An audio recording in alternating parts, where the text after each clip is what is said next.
Salut les stratoniens, j'espère que vous allez tous super bien. Donc aujourd'hui, on se retrouve pour une petite vidéo après le week-end. J'espère que vous en avez passé un excellent plutôt. Donc pour aujourd'hui, on va regarder le Bitcoin, l'Ethereum comme d'hab, nos deux scénarios. Ensuite, on va aller voir contre le dollar, on va aller voir UOS, Yearn Finance, YFI et YFI contre le dollar. Et on va aussi aller voir Sushi contre le dollar. On va aller voir notre cher ami X, on va aller voir Hoodoo, Hoodoo, Hoodoo, je ne sais pas du tout comment ça se prononce, donc c'est quelqu'un qui m'a demandé. Et pour X, on m'a demandé aussi un point de TP. Et puis, on va aller voir contre le Bitcoin, on va aller voir AST, on va aller voir SXP et puis Waves. Donc ça, c'était pour le programme. J'espère qu'il vous plaît. N'hésitez pas à mettre un like et à vous abonner. Ça me fait toujours super plaisir. Et mettre un commentaire si vous voulez voir une certaine alt spéciale ou etc. N'hésitez pas n'hésitez pas plutôt. Ouais, je sais pas pourquoi je dis ça. Donc, d'un niveau graphique, ici en weekly sur le Bitcoin, qu'est-ce qu'on peut voir? Tout simplement, on peut voir une bonne zone de confluence ici. Et pour moi, ça ne m'étonnerait pas qu'on revienne, mais beaucoup plus bas. Pour moi, la baisse ici est bien descendue. Comme je disais vraiment il y a très longtemps, on pourrait très bien faire un top à 10 500 donc, ou faire un top à 12 000. Donc c'était toujours une de mes targets. Après, je l'ai complètement oublié. Et malheureusement, j'aurais pu short ici en haut. Mais bon, c'est pas bien grave. Ça aurait été un bon point de short, les 12 000 d'ailleurs. Et je les avais notés. Mais c'est pas grave, on passe à côté des opportunités. Et c'est comme ça, c'est la vie. Donc, pour pas la rater la prochaine, qu'est-ce que personnellement je pense? Je pense qu'on va venir corriger plus bas et faire déjà une épaule, tête, même si l'épaule est là, épaule, tête, épaule, donc un creux, creux plus bas et un autre creux.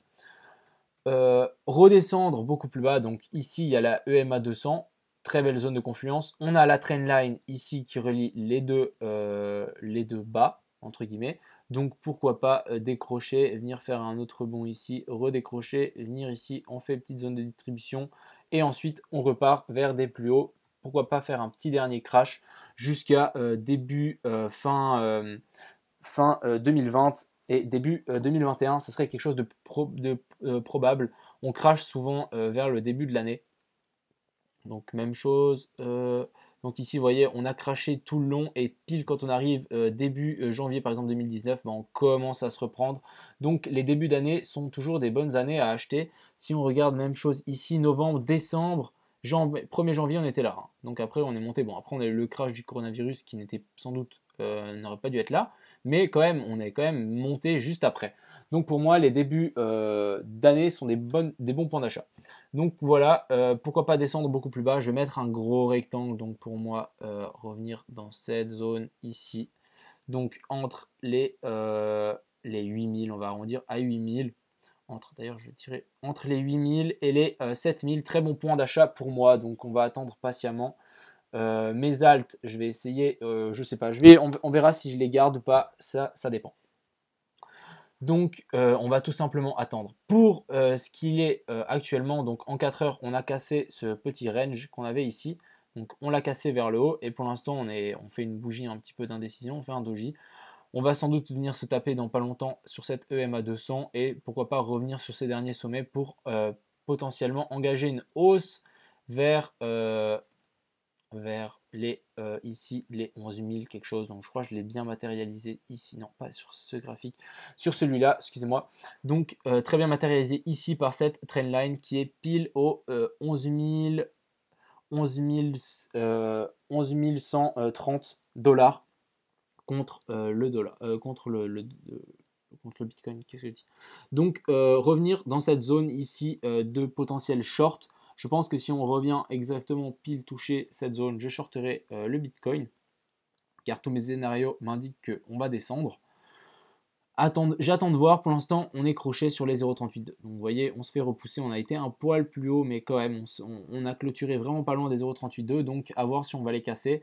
Donc en parlant de 0,38,2, ça collerait avec ce scénario ici, qu'on peut voir que notre 4, au lieu, au début je l'avais placé ici, mais pas du tout, on pourrait la placer ici, au 0,38,2 de Fibo, donc comme je ne sais pas si vous avez vu, donc si je prends mon Fibo au plus bas ici et au top. Donc vous voyez, ici on est pile sur les 0,382. Donc à voir. Mais je pense qu'on va monter chercher cette belle résistance ici au 11 130. Ce serait vraiment parfait. Je shorterai le marché, je me liquiderai de mes positions et on sera bon pour descendre beaucoup plus bas. Donc ça, c'était pour le Bitcoin. Ensuite, Ethereum, plus ou moins la même chose. Donc ici, pour moi, Ethereum, qu'est-ce qu'on a fait? On a passé ces 0,382. Donc ici, on a cassé, on a break cette résistance. Maintenant, on est en train de faire support sur la EMA 200 et cette résistance ici, sur les 370 quelque chose. Donc pourquoi pas maintenant, prochaine zone, revenir sur les 400. Donc ici, grosse zone de résistance à mon avis. On arrive sur les 0,5. Ça va fluctuer, à moins que l'Ethereum se décroche du Bitcoin, mais je pense qu'on n'est pas encore... on n'est pas encore prêt, Ethereum n'est pas encore prêt, encore quand il y aurait Ethereum 2.0, je pense que ça pourrait se décrocher. Mais je pense qu'ils resteront toujours scindés en gros. Si le Bitcoin fait son bull run, bah, Ethereum va le faire aussi. Donc revenir ici entre les 0,618 et les 0,5. D'ailleurs, je vais mettre un beau rectangle. Donc c'est un gros rectangle, on l'affinera avec le temps.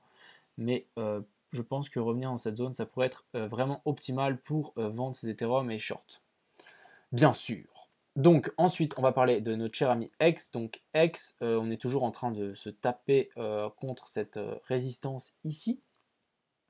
J'ai toujours mes X et tout simplement, moi, je vais attendre qu'on revienne ici en haut. Donc un 100%, si on voit cette trendline ici, je vais tout simplement attendre qu'on vienne sur cette trendline. Donc on peut penser ici qu'on est dans un énorme triangle, donc comme ceci, un énorme triangle rectangle, ça peut durer long. Je pense que on va revenir à un moment ou à un autre ici en haut, donc juste patience. Mais par exemple, je prendrai des TP, je vais prendre des TP en plusieurs fois, donc par exemple une fois sur les 0,04, ensuite un autre sur les 0,05 et puis un dernier ici en haut sur les 0,06. Donc tout simplement tirer cette trendline et vous aurez des targets. On peut même, pour les gens les plus précis, on peut même prendre ces petites mèches ici et puis ça nous peaufine un peu la zone. Mais je vais faire un petit rectangle optimal. Je vais plus le mettre par ici. Donc voilà, vendre sur cette zone, ça serait optimal pour moi pour X. Ensuite, on va parler de Howdo. Donc Howdo, il a des mèches mais juste gigantesques. Donc ça me fait un peu peur, vous voyez. Donc cette mèche, elle est montée presque à 5 $ alors qu'on est à 6 centimes. Donc attention, les ballons. Tout simplement, moi, il n'y a vraiment pas beaucoup de volume comme on peut le voir. Donc moi, personnellement, je trouve ça un peu bizarre. Je n'investirai pas dessus avec ces énormes bêches. J'ai l'impression que c'est un peu de la manipulation. Mais bon, ici, tout simplement, si je devrais rentrer sur Howdo, je prendrai mon Fibo et j'attendrai un petit retracement vers cette zone. Donc ici, comme on peut le voir, revenir sur ces plus hauts ici, tout simplement. Donc revenir sur les 2,5 centimes pour pouvoir rentrer plutôt sereinement ou même attendre qu'on revienne beaucoup plus bas. Donc ça, c'était pour Howdo. Ensuite, on va aller passer sur... je vais d'abord faire les autres. Donc, je vais passer sur Sushi. Donc, Sushi, qu'est-ce qu'il est en train de nous faire? Je trouve que la charte est assez intéressante, mine de rien. Ici, on est clairement... Alors, il y a plusieurs figures qu'on peut voir.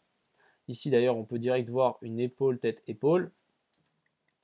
Ensuite, on peut y voir un triangle rectangle. Donc, quelque chose comme ceci. Je ne vais pas comptabiliser ces mèches, mais un triangle rectangle, donc une contraction. Voilà, quelque chose comme ceci. Donc ici, je ne vais pas prendre non plus cette bougie, mais plutôt une contraction comme ici. Ici, on s'est fait repousser. Donc, si on redescend, je pense, ici, j'en rachèterai un petit peu de sushi, même si j'en ai pas, j'en achèterai plutôt tout simplement les 2,2 dollars, 2 dollars et 20 centimes. Pourquoi pas? Donc, et en espérant qu'on break vers le haut. Ensuite, on va parler de WFI. On va d'abord aller sur le vrai WFI. Donc, tout simplement, ici, moi, j'ai juste mis cette petite 1, 2, 3, 4, 5. Pourquoi pas venir chercher notre 5 ici en haut. Donc, on va juste mettre un petit Fibo d'extension. juste par simple curiosité. Donc, hop, racine, sommet de la 1, bas de la 4, comme ça je vous rappelle. Et est-ce que c'est celui-là? Non, c'est pas celui-là. Il n'y a pas assez d'historique, mais normalement. Donc pourquoi pas revenir ici sur les 0,2 ou les 261,8 de Fibo. Donc revenir sur les revenir. Faire un price discovery sur les 51 000, 50 000. Tout simplement. Pour l'instant, on se fait repousser, comme ici on peut le voir. Faites attention, on peut très bien être dans un dead cat bounce, donc quelque chose comme ceci. Donc un gros M top.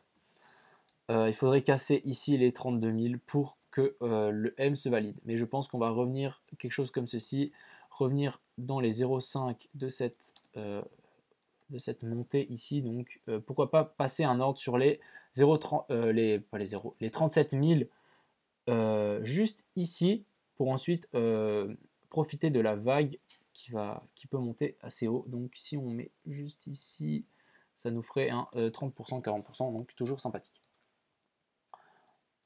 Ensuite, on va parler de YFII. Donc ici, c'est pour moi, c'est plus intéressant.